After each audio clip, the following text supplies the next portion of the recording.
Hello, and welcome to another episode of the Ultimate Relationship Show.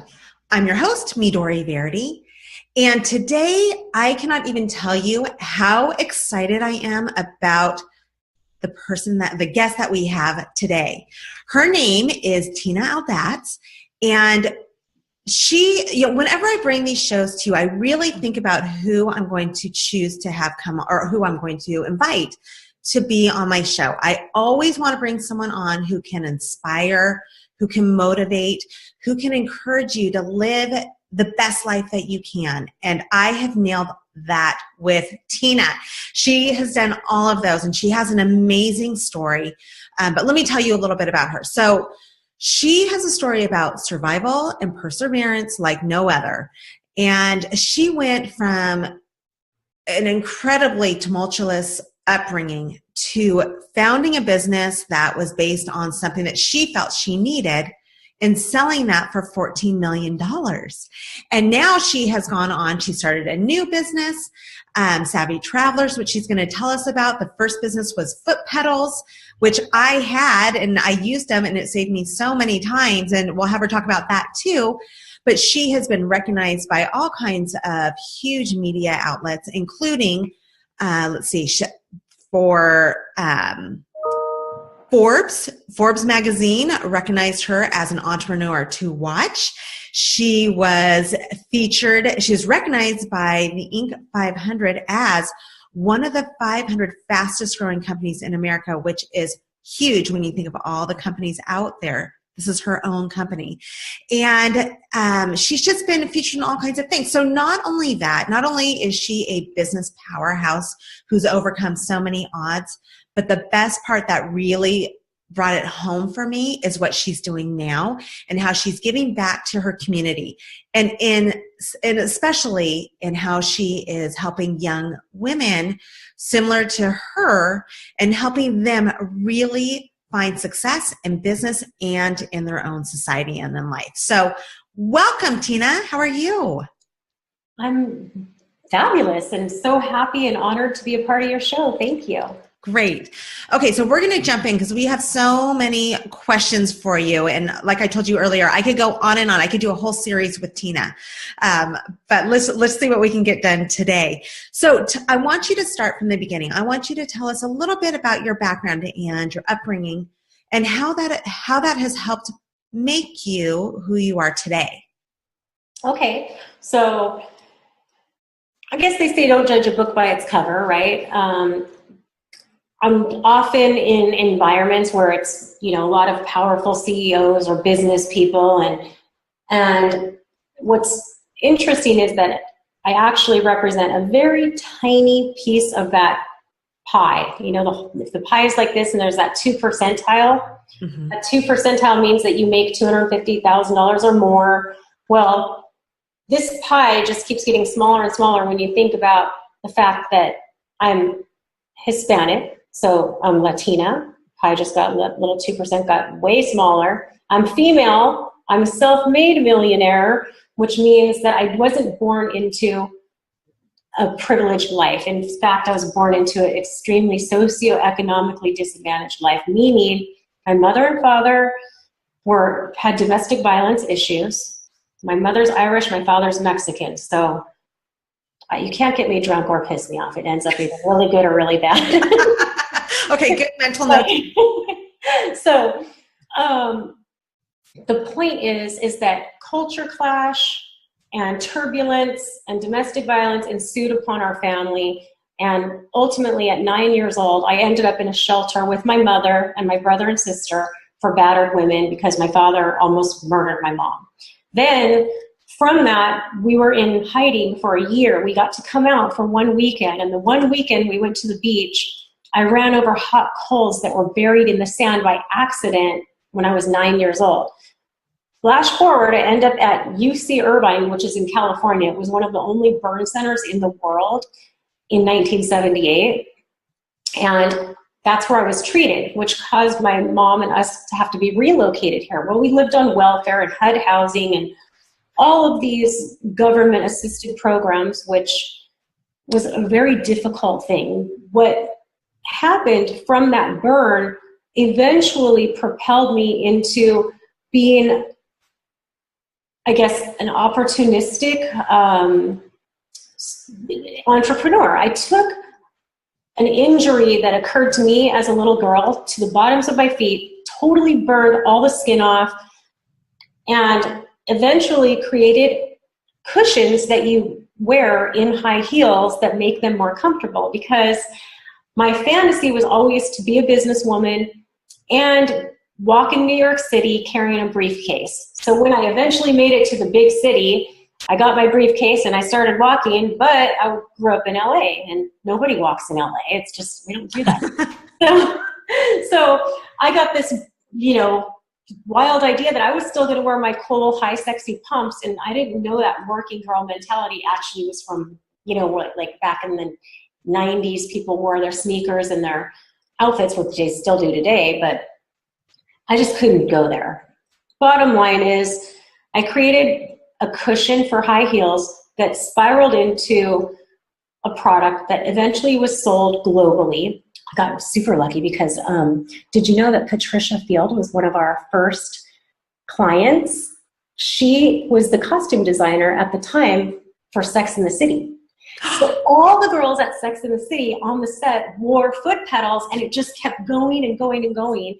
And we grew this company literally from my kitchen table to a $10 million annual sales in 65 countries, okay? And eventually, how I went from stilettos to the stock exchange, we sold the company for $14 million to a publicly traded company.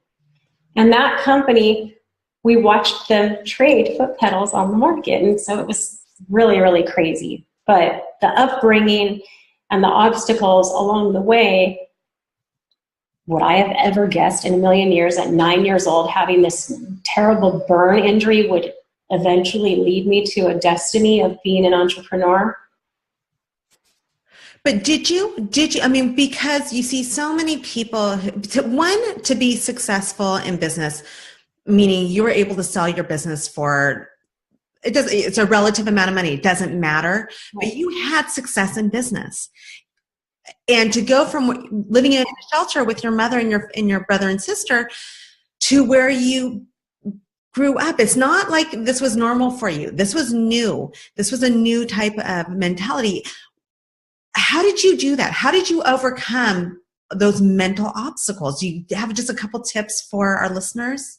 Yeah, I think the most important thing is don't let your circumstances define you.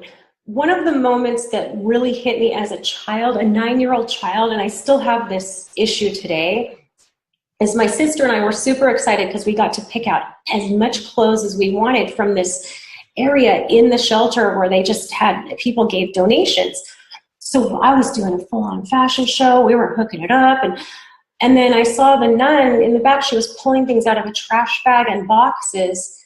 And it occurred to me, and I told my little sister, take those clothes off and just let's go. We don't need this. So I realized I felt embarrassed and ashamed for my circumstances. And as I grew up, I've always worked very hard on my appearance. And I think that's one of the reasons why I love fashion so much, because fashion can transform a person. You can utilize it good or bad, however you want, but it can actually create a persona. And I think that was very fun for me.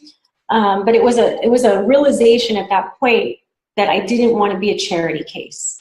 And it was very embarrassing and shameful. So I've worked hard to kind of overcome that stigma that's attached to being poor, being Mexican, being, a girl, being all of these things that come along with that. Right. No, I find that fascinating. And it's true. You kind of fake it till you make it. And so by looking pretty or paying some more attention to your outer looks until you can get everything else there too, it's all mental.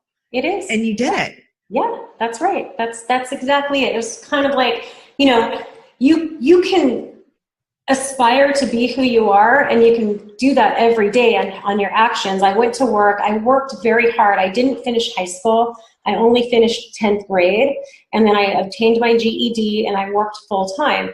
But within that time that I was from when I was 15 to 25, I worked for companies that I wanted to aspire to. So I worked like for BCBG Max Azria. I worked for Victoria's Secret. And working in those retail environments, I became an expert at something, and that's at retail and merchandising. So whatever it is that's your passion, that's the thing that you got to kind of stick to, because that's your calling. And then no matter how hard you're working, believe me, I worked at retail in South Coast Plaza. That's like one of the biggest malls in the world. And working retail, you're just eat, live, breathe, retail hours. So you got to love it or it'll kill you. You're totally right. I worked in retail for a little while and I realized this ain't for me. It was not my passion. So I can totally, but where I'm at now, I totally get what you're saying. And that's what I preach to people I work with is follow your passion. That's where you have to be to keep it going. Yes. Exactly. Okay. So I want to talk a little bit about your business, because a lot of the people who watch our shows are business minded, or they want to become entrepreneurs or take it to the next stage. So you have a mantra and you talk about the 6 essentials for business. So tell us about those. Okay. So the 6 essentials, it's not something I just made up magically. I was actually taught this. I had a mentor. Our mentor, my mentor from our first company was our angel investor. So I started Petals literally at my kitchen table.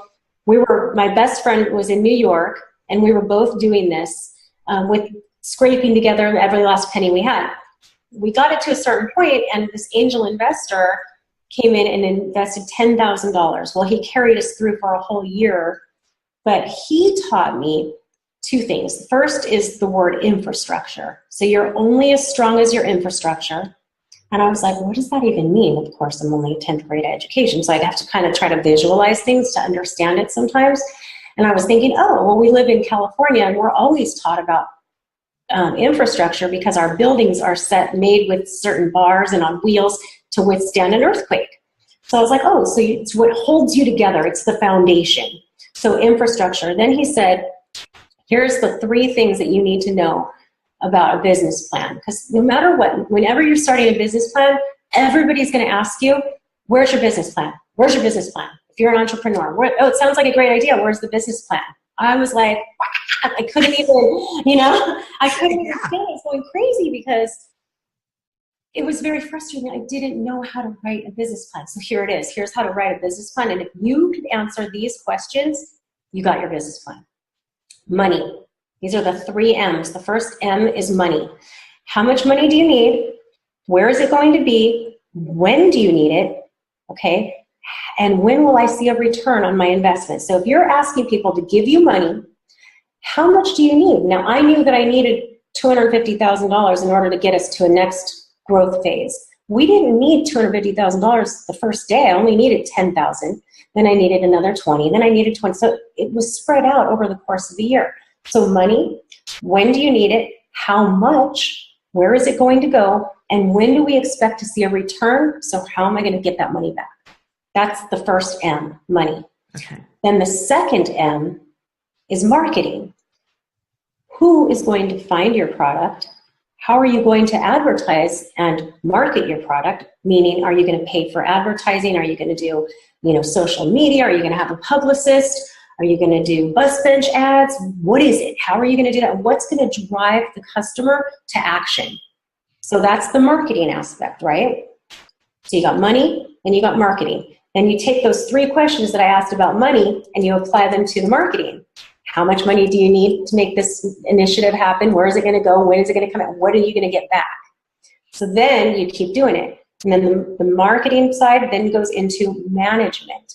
Management is so important, and I think that a lot of us miss that. And as I become more and more, grown more with business, I've learned that management is so important, meaning let the experts do their job. So who's going to manage the finances? Now that means accounting, inventory, bookkeeping, taxes, payroll, human resources.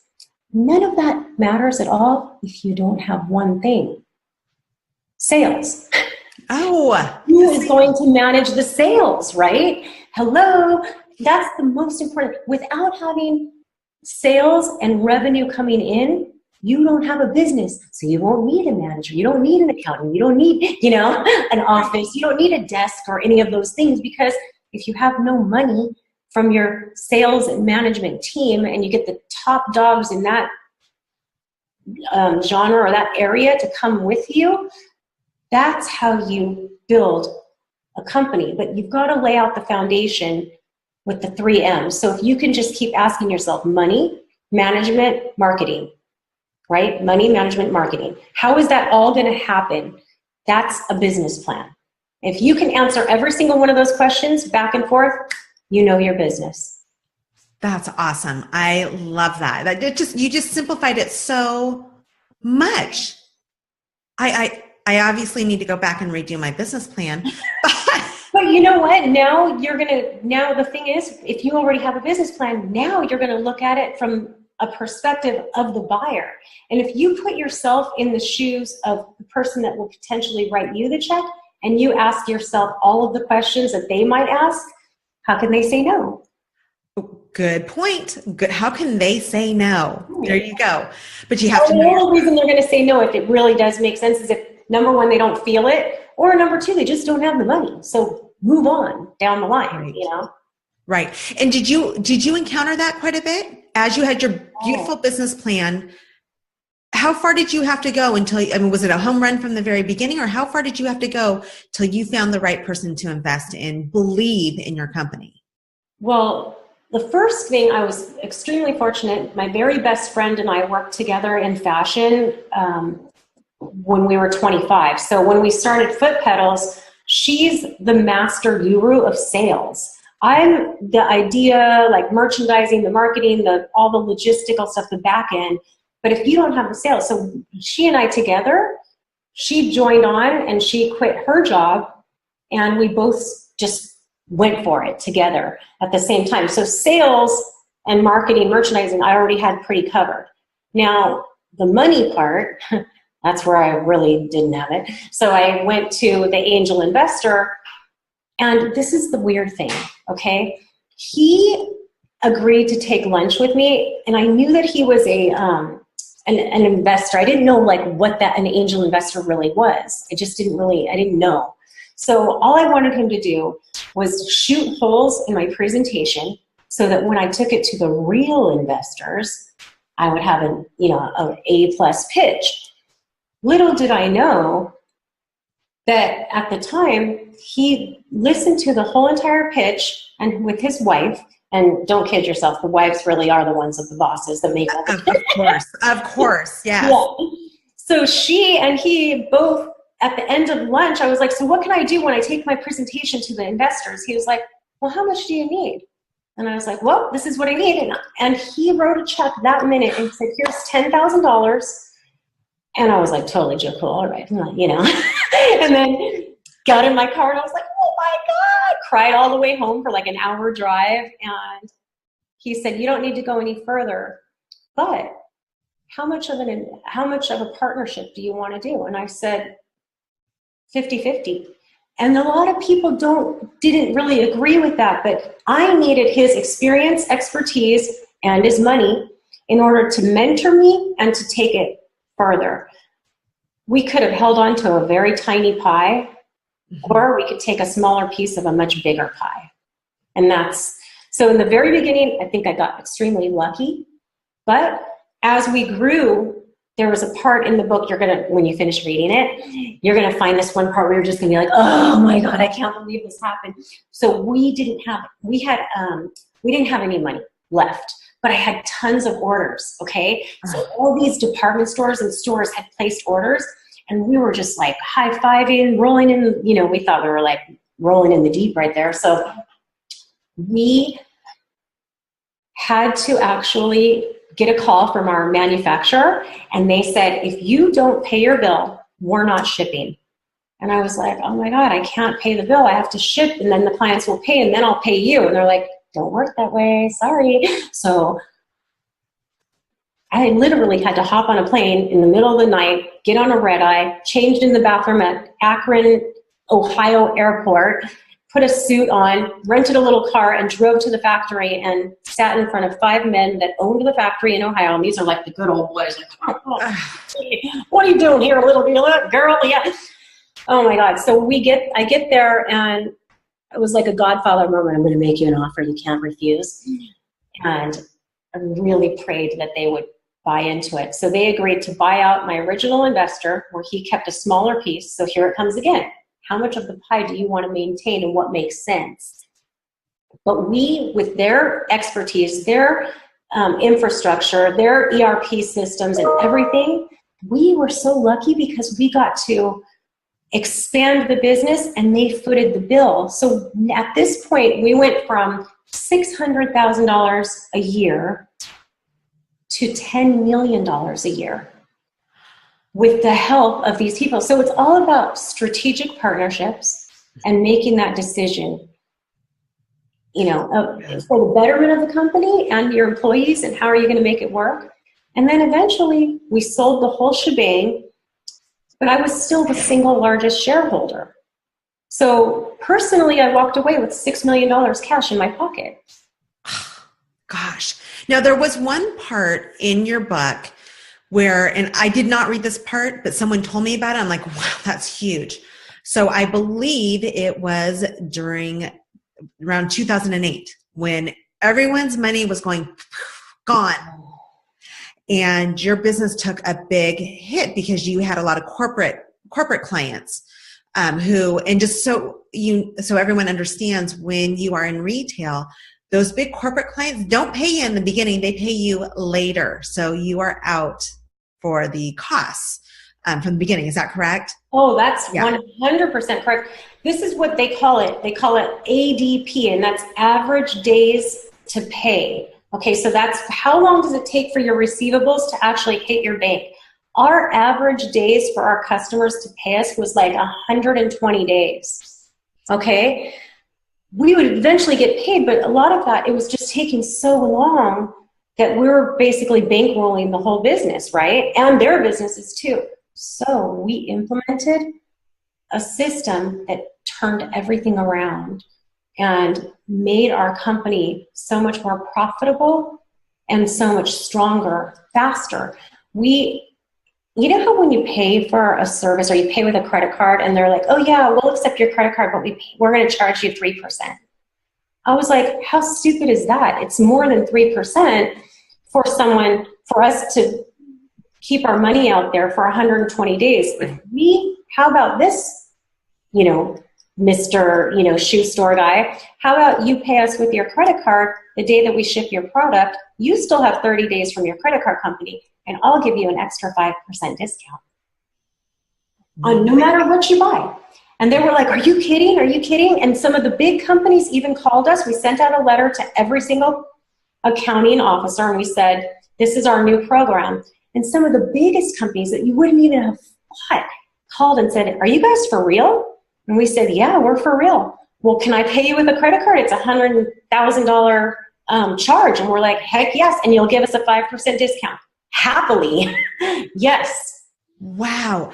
And that's the thing. That's where you have to because when you get into these big companies, sometimes you think, well, this is the way it's always been. This is the way it always has to be. And who am I to come in and say, hey, we are going to change it up. We're going to do it differently.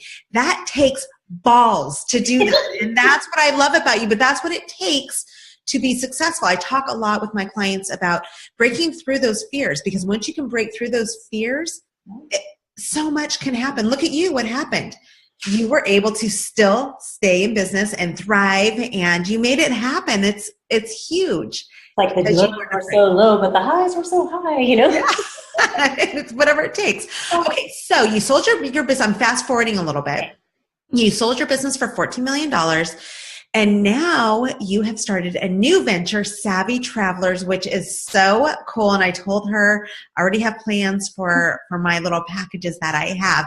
But tell us about that and your inspiration there. Okay. So as you know, my best friend and I, she was in New York and I was in California. So we were always traveling the globe, and I could be sitting out by my pool working on my laptop, and she'll be like, we're meeting in Minneapolis tomorrow, and it's like below zero. I'm like, what? Oh my gosh! So I was always like packing too much stuff, or we were lugging around all this stuff and having to check bags. Just became, with security and TSA restrictions, just became so cumbersome, so time consuming, and so costly that we finally made this challenge to ourselves, and we're like, look, we're just going to do whatever it takes. No matter where we're going, we're going to do carry-on. And so when we said we're going to do carry-on, one of the biggest challenges, and here's where I totally blew my top. One of those TSA guys, I had my little baggie, with liquids inside, and I had a 4-ounce bottle of like really expensive serum, for the eyes, and they confiscated it. And I was like, oh man, I just know you're giving it to your wife after work. Anyway, that was like where Margie and I were kind of like, what could we do? And we discovered we could do wipes. So we made individually wrapped wipes for every single use. Wiping down your tray table. This is like a facial cleanser, toner, moisturizer, all in one. So you can literally take off all your makeup, and then you just stick it back inside and toss it. So that's the concept of Savvy Travelers. We make on-the-go products fabulous so that you're fresh and you're ready for your meetings. I mean, you were just traveling yesterday, so you forget your deodorant, you forget your toothbrush, or you just don't want to get up and go to the bathroom on the plane, but you've got to jam to your next meeting. So this is a really funny one. I'll show you. This is probably one of our best products, and we used this before the Grammys with all the celebrities. Can you see it? It's called Speak Easy. So I love to do this to people, and you can tell if you're a trustworthy person, because I go, oh, take it out. I go, now lick it, and they're like, some people are like, what? And other people are like, So this one, it literally is a wipe with mouthwash, so you can clean your teeth and your tongue, wipe away your coffee breath, have lunch, whatever, and then you can stick it back in the thing, throw it in your purse, and discard it, discreetly. But you're walking in with a ding. So you guys have to know, I was just telling Tina, yesterday I had to go for my son's baseball game into San Francisco. So it was about a 30-minute drive, and I had to leave early in the day, and before that I was busting my butt to get all my work done. So I wasn't super prepared. I just kind of grabbed my jacket, grabbed my purse, and I was out the door. So right before my meeting in San Francisco, I was thinking, oh my gosh, I don't have any breath mints. I actually forgot my deodorant that morning, but there's nowhere to go. There's nothing to do. Had I put her kit and always had it in my purse, those problems would be solved. So, whether you're going to a meeting anywhere or you're going to a baseball game, it doesn't matter. Just having those little things makes our life so much better. So I think it's brilliant. Regardless of whether you're traveling on a plane or not, I think it's just important to always have it. It's so easy, and they're so thin. Yeah. I love the concept. Love, love, love it. We're like, no water, no problem, because you don't have to rinse. It's all about just ease of use. Yeah. Okay. And then the other part that I love about this, Tina, is you started this business with your best friend. Am I right? Yeah. Uh-huh. Same with Petals, the same best friend. So what does that tell you? We're still best friends? I love it. So are you guys at the point where you finish each other's sentences and... Totally. Oh my God, for sure. Like beyond. Yeah. Just having your best friend right there with you to go through all the challenges and everything else. What a way to live your life. And I think that as women, we don't necessarily think about things that way. It's not so often that you see two best friends that work together and hang out together and have fun together. Right? So it's kind of like Gail and Oprah, I guess. We're like the Latinas of that world. Well, or Rodan and Fields. They're still best friends. Or Thelma and Louise. Yeah, or Thelma and Louise. Yeah. There's different levels all over the place. I love it. But yeah, so that's what I really admire about you, is that you have found what you love and what you want, and you've gone after it, and you've made it happen, and it's all worked. And I know that there's been a lot of, it just wasn't a smooth ride. No, I mean, it's never a smooth ride. Don't kid yourself. And don't think that, we're lucky, because this is most certainly a choice, and there are a lot of sacrifices along the way. I mean, I don't have children. That was a choice. It was, there's things that you have to adamantly know whether or not you can stomach it. And being an entrepreneur isn't for everyone. But for those of us, there are a lot of responsibility comes along with it, because you're responsible for people's jobs, you're responsible for livelihood, you're responsible to our economy, you're responsible to our communities. There's a lot that comes along with it, and I take all of those things very seriously. I agree. And it shows that you have, and that you're dedicated, and that's what it takes. It's not hard, but I mean, it is hard. It's insanely hard. In fact, I think if you're going to be an entrepreneur, you have to have a few screws. You have to be a little bit crazy. Oh, definitely. We're not guilty. And it's important that people understand that the creative people, or the people that kind of, go out there and make ideas happen, need support and infrastructure by the skilled people that we surround ourselves with. So I could say, oh, I have this beautiful vision. I want to get the moon, the stars, a shooting star in there. And can we also get one spaceship? And it's like, okay, well, who's actually going to be like, Tina, you can have one moon, no stars, maybe a spaceship, but definitely no shooting stars, Right. So you got to have that sensible balance, and you got to have all the people that go back to the 3 M's. Who's going to manage the money? Who's going to be the marketing? Who's going to handle the management? So it's all that all the time. Right. No, I love it. Okay. So I told you, I bragged a little bit about her products, which I love, but Tina has a special offer for us too. She has a special gift for us. So I want you to explain to us what it is, and then how to get that as well. Okay, so you just go to savvytravelers.com, SAVVYTRAVELERS.com. When you join our mailing list and you enter the code Midori, MIDORI, then you will receive at no cost, absolutely free shipping, everything. We're going to send you a whole package with every single one of our Savvy Traveler wipes. From head to toe, we've got you covered. This is called Liquid Courage. In this bag, you will also receive a VIP card, and the VIP card will give you a discount permanently that you get to share with friends and family and use yourself forever for the lifetime of our brand for 20% off. So all of this stuff free just for joining our database and being fans of Midori. I love it. I so encourage you to take advantage of it, because once you have it, you'll realize, oh my gosh, how did I live without it? Seriously. Yeah, it's not that I'm an affiliate. It's just that it's true. It's having those little, those things that help us out in our lives are so valuable. So I appreciate you offering that to everybody. Thank you. Oh my gosh, my pleasure. Thank you for having me on as a guest today. Well, thank you so much for being here. I know that you're so busy, and we did have some technical issues, so I appreciate you sticking with me and working through all of those. But it's been a pleasure having you on my show and sharing all these incredibly important tidbits for our lives, and also for those of us who are interested in being entrepreneurs or are entrepreneurs and ready to take it to the next stage. So thank you once again for sharing all that. And I hope I get another opportunity to have you back, because I have a plethora of questions. Let's do it anytime. You know my number. Great. Sounds good. Okay, you guys. So if you did not catch the information on how to get your free gift, and to get also more information about Tina and her book is phenomenal. I am in the middle of it, and I will probably finish it tonight, because there are great lessons and stories in there. But just go to my website, MidoriVerity.com, and I will have all of Tina's information there for you. So I encourage you to do that as well. So once again, thank you all for being here. Thank you, Tina, and I look forward to seeing you next time.